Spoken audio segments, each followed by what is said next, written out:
এমনিতে তো আমি পার্লারে গিয়ে চুলের পিছনে হাজার হাজার টাকা নষ্ট করার মতো লোক নয়, কিন্তু এবার আমার যা অবস্থা হলো তা বলার বাইরে।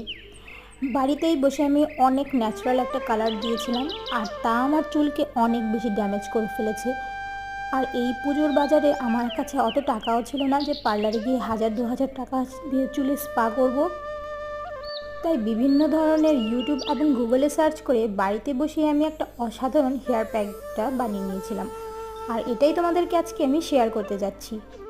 মাত্র 3-4টি উপকরণে তোমরা পেয়ে যাচ্ছ এই দারুণ হেয়ার প্যাকটি, আর এটা খুবই ন্যাচারাল। অন্ততপক্ষে আর যাই হোক, এটা হেয়ারকে ড্যামেজ করবে না।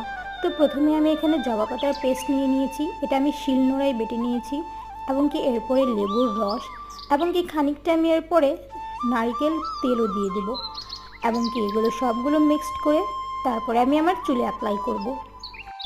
আজকাল বাজারে অনেক ধরনের খোলা